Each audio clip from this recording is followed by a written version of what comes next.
কাপড়ের এত দাম, কিন্তু এটা পায়ে লাগলে কেউ চুমা খাবে না। নরমাল কাপড় কোরআনের সাথে লাগছে, গিলাফ নাম হয়েছে, দাম বেড়ে গেছে। দামি কাঠ দিয়া চেয়ার বানাইয়া পড়ছি, ওই চেয়ারের দাম নাই, ওখানে পাও লাগলে কেউ কিছু মনে করে না। কিন্তু নরমাল কাঠ দিয়া কোরআনের রেহাল বানায় দিছে, দাম বেড়ে গেছে। ঠিক নেই? এই প্যান্ডেলটার দাম কেন? এখানে তো বহু বেনামাজি বসা আছে, বহু বেপরদাওয়ালারা আছে, এরপরও প্যান্ডেলের এত দাম কেন? একমাত্র কোরআনের বরকতের কারণে। আমি বান্দার এত দাম কেন? আমিও তো মানুষ, আপনিও তো মানুষ, আমার এত সম্মান কারণ কি? একমাত্র কোরআনের কারণে।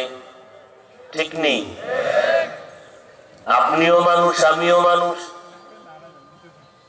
কিন্তু আপনি যদি এখানে এসে বয়ান করেন কতক্ষণ পারবেন জানি না, আর লোকজন কতক্ষণ শুনবে তাও জানি না। মাওলায় যারে সম্মান দান করবেন, কেউ তারে অসম্মান করতে পারে না।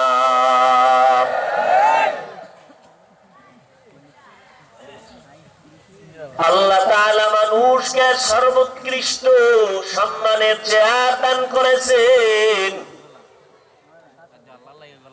আল্লাহ তাআলা বলেন, জমিনের মধ্যে কত প্রাণীর খানা আমি দেই, গর্তের পিপিলিকার খানাও আল্লাহ দেন। জঙ্গলের হাজারো প্রাণীর খানার আয়োজন কে করেন? সমুদ্রের ভেতরে লাখো কোটি মাছ, সব প্রাণীর খানার আয়োজন আল্লাহ করেন। নীল তিমি আছে বড় বড় সমুদ্রে, বড় বড় নীল তিমি। এক একটা নীল তিমির প্রতিদিনের খাদ্য তালিকা হলো 1000 কেজি চিংড়ি মাছ। এরকম নীল তিমি একটা তিমি মাছের প্রতিদিনের খানা কয় হাজার কেজি চিংড়ি মাছ। এরপরও কোন মাছ না খাইয়ে কি আন্দোলন করছে? কথা বলেন। জঙ্গলের কোন প্রাণী না খাইয়ে মরছে? সকালবেলা একটা পাখি ডানা মেলে খোলা শূন্য স্থানে উড়তে থাকে, সন্ধ্যাবেলা নিজের পেটটা ভইরা বাচ্চার খানা নিয়ে বাসায় হাজির। ভালো করে বুঝেন। কিতাবের মধ্যে আমি দেখেছি একটা কাক, কাউয়া চিনেন না? একটা কাকের হায়াত কিন্তু অনেক বেশি। ওই একটা কাক যখন বাচ্চা দেয়, 3 দিন পর্যন্ত মা বাচ্চার সামনে যায় না, ভয়। কারণ বাচ্চা যখন আসে শরীর সাদা, কোনো পশম নাই। কয়দিন দূরে বয়ে থাকে। বাচ্চারে খানা দেয় কে? এই বাচ্চাটা সাদা, শরীরে পশম নাই, মাও কাছে যায় না। কিতাবের মধ্যে আছে আল্লাহ তাআলা এই বাচ্চাটার খানা কুদরতি ভাবে এক ধরনের পোকা পাঠায়, উড়ে উড়ে উড়ে উড়ে ওর ঠোঁটের মধ্যে ঢুকে যায়। এইভাবে পোকাগুলো খেয়ে ওই বাচ্চাটা 3 দিনের মধ্যে একটু পশম উঠে কালো, সাদা অংশ যখন ঢেকে যায়, মায়ের ভয় চলে যায়। 3 দিনের পরের দিন মা আইসা নিজে খানা দেয়। সারা দুনিয়ার কোন প্রাণী না খাইয়া মরে নাই। গর্তের পিপিলিকাও খানা খায়, হাজারো লাখো মাছ সমুদ্রে খানা খায়। জঙ্গলের প্রাণী, কোহে কাপ একটা পাহাড়, ওই জায়গায় একটা প্রাণী বসবাস করত, নাম হলো সি মোরগ। ওই একটা প্রাণীর জন্য প্রতিদিনের খানা হলো 40টা মোটা তাজা হাতি।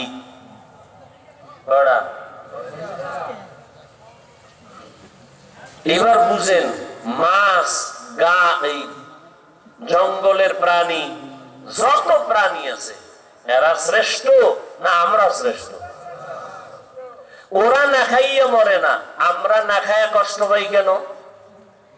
ওরা তো শ্রেষ্ঠ না, আমরা তো শ্রেষ্ঠ, আমরা খানায় কষ্ট পাবো কেন? মাছ কষ্ট পাইলো না, না খাইয়া মরলো না। জঙ্গলের প্রাণী না খাইয়ে মরে না। আমরা মানুষ না খাইয়া ধুকে ধুকে কাঁদি কেন? আমগো তো খানাটা আরো পিওর। আল্লাহ তো আসমান থেকে দেওয়ার দরকার। আসলে তো আল্লাহ দিছিলেন ডাইরেক্ট আসমান থেকে খানা আসতো। মুসা নবী উম্মত বনি ইসরাইলের সন্ধ্যাবেলা দেখতো কুয়াশার মতো হালুয়া পড়ে আছে জমিনে, আর পাখির বুনা বসত আস্তে আস্তে, ছোট ছোট পাখি এ দেখতো মাটিতে পড়ে আছে। আল্লাহ কইছে, এই নবী মুসা, বনি ইসরাইলরা কিন্তু চালাক না, অতি চালাক। আমি যেদিন যেই খানা দেই ওই খানাই যেন ওরা খেয়ে ফেলে, পরের দিনের খানা আমি আবার দিব। চালাকি করে যেন কেউ রেখে না দেয়, কালকে খামু কি। তাহলে চালাক করলে ধরা খাবে। ঠিকই বনি ইসরাইলরা আজকের খানা পাইয়া খুশিতে মজা লাগছে, কয়টার সব খাওয়া যাইব না, কিছু রেখে দেই, কাল খাবো। কালের পরে সব খাওন বন্ধ হয়ে গেছে। নবী কয়, আফসুস মুসা নবীর উম্মত বনি ইসরাইলের চালাকির উপর।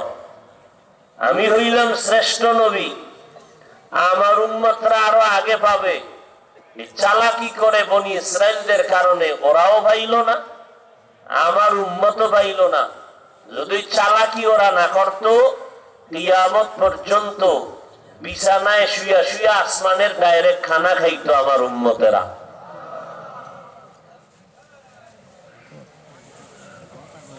তাহলে মানুষ আমরা শ্রেষ্ঠ, আমরা খানায় কষ্ট পাবো কেন? এর একমাত্র কারণ হলো দুনিয়ার সব মাখলুকাত ওরা আল্লাহর দেওয়া ডিউটি পালনে কোনো ত্রুটি করে না, এই জন্য ওদের খানায় কোনো ঝামেলা হয় না। মানুষ কেন কষ্ট পাও? আল্লাহর দেওয়া ডিউটি পালন করো না, এই জন্য রিজিকও ঠিক মতো আসে না। একদল মুসলমান দাবি করে নামাজ পড়ে না। এই মোবাইল বন্ধ কর। একদল মুসলমান আছে নামাজ, আরে ভাই কথা বলেন, নাকি ইন্ডিয়ার মুসলমান? এই হ্যান্ডেলেও তো বহু মুসলমান আছে। ফজর পড়ে নাই, জোহর পড়ে নাই, আসর পড়ে নাই, মাগরিব পড়ে নাই, এশাও পড়ে নাই।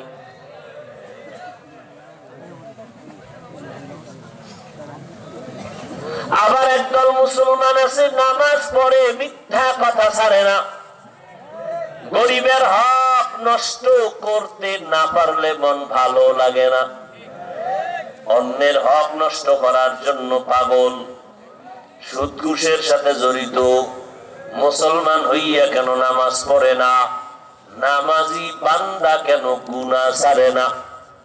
এত বয়ান, এত বয়ান, দাওয়াত ও তাবলীগ ওয়ালাদের বয়ান, পীর সাহেবদের বয়ান, উলামায়ে কেরামের বয়ান, এরপরেও কেন আমাদের আমলের খাতা শূন্যের কোঠায়? এর একমাত্র কারণ হলো আমরা জন্মগত মানুষ হয়েছি, বংশগত মানুষ হয়েছি, আসল মানুষ এখনো হতে পারি নাই। জমিনের মধ্যে আসল মানুষ বানানোর জন্য আল্লাহ আবার নবীরে পাঠাইলেন মক্কায়। মক্কার মানুষগুলো ছিল এক জায়গা থেকে চূড়ান্ত অমানুষ, চরিত্রহীন, এতটাই খারাপ ছিল মক্কার মানুষগুলো। আমার আল্লাহ রহমতের নবীকে মক্কায় পাঠালেন ওই অমানুষগুলোকে মানুষ বানাবার জন্য। মানুষ বানাইয়া জান্নাতের বাসিন্দা করে দিবেন। রহমতের নবী জমিনের মধ্যে আসলেন, পরিবর্তন শুরু হয়ে গেল। আমার নবী দীর্ঘ 40 বছর পর্যন্ত কাউকে দাওয়াত দেন না, নামাজের কথা বলেন না, রোজার কথা বলেন না, পর্দার কথা বলেন না। আল্লাহর নবী দীর্ঘ 40 বছর পর্যন্ত আল্লাহর ধ্যানে হেরা গুহায় গিয়া সময় কাটান। 40 বছরের পর আল্লাহ তাআলা নবীকে কোরআন দান করলেন। কোরআন নাজিল শুরু হয়ে গেল, নবীজির দাওয়াতও শুরু হয়ে গেল। নবীর প্রথম কাজ দাঁড়ে দাঁড়ে মানুষের কাছে যাইয়া যাইয়া কোরআন শরীফ তেলাওয়াত করে শোনানো। নবী তেলাওয়াত শোনায়, আর নবীর তেলাওয়াত শুনে দলে দলে বিধর্মীরা কালেমা পড়তে শুরু করে দেয়। 7 বছরের সন্তান, 12 বছর, কেউ বলেন 10 বছর, হযরতে আলী নবীর চাচতো ভাই, নবীর হাতে হাত লাগাইয়া কালেমার পতাকা উড্ডীনের শপথ নিলেন। 7 বছর থেকে 10-এর মধ্যেই হযরত আলী নবীর হাতে হাত লাগাইলেন, কালেমার দাওয়াত কবুল করলেন। নবীর তেলাওয়াত শুনে কলবের মধ্যে আসর করে, অ্যাকশন করে। আমার নবী দুনিয়ার অমানুষগুলোকে মানুষ বানাবার ফিকিরে নেমে গেলেন।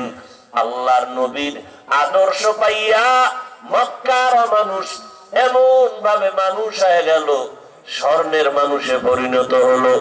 আল্লাহ নিজে আলাদা করে নাম লেখা লেখা জিব্রাইল আমিনকে বলে, যাও নবীর হাতে লিস্টি দিয়া দাও, এই এই নামের বান্দা নবীর সাহাবী, আমি মরণের আগেই তাদের জান্নাতি ঘোষণা দিয়ে দিলাম।